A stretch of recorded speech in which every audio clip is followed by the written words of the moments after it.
அப்படிலாம் ஒண்ணு இல்ல, எனக்கு இப்ப புதுசு வாங்கிதா. புதுசுக்கு நான் எங்க போறது? அதெல்லாம் எனக்கு தெரியாது, எனக்கு இப்பவே வேணும். என்ன பிரவீன் இப்படி கேக்குற? சரி என்ன விடு, நான் தான் சாப்பிட்டேன். ஆனா கொஞ்சம் அம்மா அப்பாவை யோசித்து பாரு, பாவம். அவங்க கஷ்டப்பட்டு காசு சம்பாதிச்சு வைக்காங்க. நீ அதுல இந்த பிரெஞ்ச் ஃப்ரைஸ் போய் வாங்குறேன்னு சொல்ற பாரு. நம்ம எல்லாம் கஷ்டப்பட்டவங்க பிரவீன். நம்ம அப்பா வெளிநாட்டுல என்ன கஷ்டப்பட்டு வேலை செஞ்சுட்டு இருக்காரோ, அப்படி கஷ்டப்பட்டு வாங்குற காசுல போய் நீ பிரெஞ்ச் ஃப்ரைஸ் வாங்கணும்னு சொல்ற பத்தியா? அத நினைக்கதான் கஷ்டமா இருக்கு பிரவீன். நீயே கொஞ்சம் யோசித்து பாரு. அதுக்கு நம்ம வீட்ல பிரெஞ்ச் ஃப்ரைஸ் வாங்குறதுக்குமா காசு இல்ல? ஆமாடா, இது எவ்வளவு இருக்குன்னு நினைக்கிற? ஒரு 200 ரூபாய் இருக்குமா? 200 ரூபாவா? 100 ரூபாய்.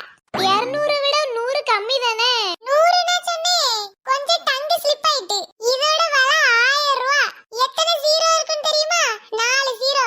அப்ப பாரு எவ்வளவு ரூபான்னு. 1000க்கு 3 ஜீரோ தானே உண்டு. 3 தான் உண்டா? எப்ப கம்மி பண்ணாங்க? சரி அத விடு.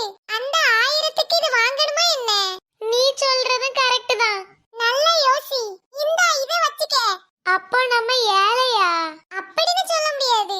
ஆனா ஒரு வகையில பார்த்தா நம்ம அப்படிதான். அப்படியா? ஆமா ஆமா. யார்கிட்ட இத பத்தி கேட்றாதானே? அம்மாக்கு தெரிஞ்சா அப்புறம் வருத்தப்படுவாங்க. சரி, இந்த பையனை ஏமாத்துறது இவ்வளவு ஈஸியா இருக்குன்னு நினைக்கல. இன்னைக்கு நமக்கு வேற என்ன வேலை இருக்கு? பெருசா ஒண்ணு இல்ல, கொஞ்ச நேரம் படுத்து தூங்குவோம். ஐயோ, நம்ம எக்ஸாம் பேப்பருக்கு என்ன சைன் போடலையே. முதல்ல அந்த வேலையை போய் பாப்போம். ஒளிச்சு போய் அம்மாக்கு தெரியாம அந்த எக்ஸாம் பேப்பர்ல சைன் போட்டுருவோம். யாரும் பார்க்கல, எடுத்துட்டு ஓடிடுவோம். ஏடி தீப்தி, இந்த பிள்ளை எங்க போறானே தெரிய மாட்டேங்கி. தீப்தி இங்க வா. என்னாச்சுமா? உங்க அக்காவை எங்க? இவ்வளவு நேரம் டிவி பார்த்துட்டு இருந்தாமோ, அப்பயும் இப்ப கூப்பிட்ட வர மாட்டிக்கா? ஏன் தீப்தி, கூப்பிட்ட ஒரு மரியாதை இல்ல? எம்மா அவ வந்துட்டா. எங்க? ஏடி நீ என்ன பண்ணிட்டு இருக்கா? மரியாதைமா. இந்த மரியாதையை யார் கேட்டா? என்னமோ நான் மரியாதை கொடுத்தாலும் திட்டுறீங்க, கொடுக்கட்டாலும் திட்டுறீங்க. நான் இப்ப என்னத்த தான் செய்ய? உனக்கு நக்கல் கூடி போயிடுச்சு. ஒரே ஒரு நிமிஷம் வந்துடுறேன். ஏடி எங்க போறா? வரேன் வரேன். ஐயோ, இவளை வச்சுக்கிட்டு என்னத்த சொல்ல?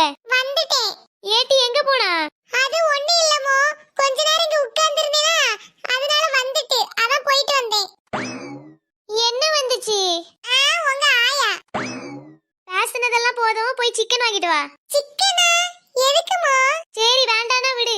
இல்ல இல்ல அப்படி இல்ல, வாரத்துல ஞாயிற்றுக்கிழமை நம்ம சிக்கன் எடுக்க மாட்டோம். இன்னைக்கு என்ன புதுசான்னு கேட்டேன். அதுவாடி, சிக்கன்ல நிறைய புரோட்டீன் இருக்குதா. பக்கத்து வீட்டு சுமதி அக்கா தான் சொன்னாங்க. அதான பார்த்தேன், பக்கத்து வீட்ல செஞ்சா உடனே நம்ம வீட்ல செஞ்சிரணும். சரி வேண்டானா விடு. இல்ல இல்ல வாங்கலாம். சரி டக்குனு போயிட்டு வா. சரி அத விடுங்க, பின்னாடி ஒருத்தர் இருக்காம்ல, அவங்கிட்டயும் சொல்ல கூடாது. அவன் சின்ன பையன்லாட்டி. சின்ன பையனாலும் அவனுக்கு மூளைன்னு ஒண்ணு இருக்குல்ல, அத வச்சிட்டு போக சொல்லுங்க. ஓ எம்மா, தீப்தி என்ன தெரியுமா பண்ணா? உடனே வந்துருவான். அவ உங்களுக்கு தெரியாம. சரி சரி நானே போயிட்டு வரேன். எப்படியோ நான் சொல்லதான் போறேன். எம்மா தீப்தி இருக்கால்ல? டேய் வேணாம்டா, சொல்லாதடா. அவ உங்களுக்கு தெரியாம. ஐயோ போச்சு, சொல்ல போறேன். தீப்தி இருக்கால்ல, உங்களுக்கு தெரியாம பர்ஸ்ல இருந்து காசு எடுத்தா. பர்ஸ்ல இருந்து காசு எடுத்தேனா? ஐயோ அப்பா இதையே சொல்றா. நான் இது எக்ஸாம் பேப்பர் போட்டு கொடுக்கறானே நினைச்சேன். தீப்தி அப்படியா? அப்போ அவன் அத கண்டுபிடிக்கலையா? இத நினைச்சா இவ்வளவு நேரம் இவனுக்கு பயந்துட்டு இருந்தேன். ஏடி ஒண்ணதான் கேக்கேன்.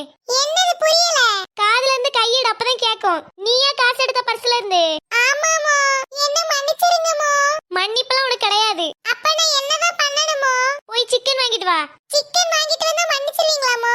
உனக்கு ஓவர் பேட்ச். என்னமோ மன்னிப்பு கேட்டாலும் மன்னிக்க மாட்டேங்கிறீங்க. சரி என்ன பண்ண மன்னிப்பீங்க கேட்டாலும் சொல்ல மாட்டேங்கிறீங்க. இனி இந்த பழக்கத்தை வச்சுக்காத. சரிமோ. ஓ போய் சிக்கன் வாங்கிட்டு வா. டேய் முள்ளு பாண்டி, இதெல்லாம் ஒன்னாலதான்.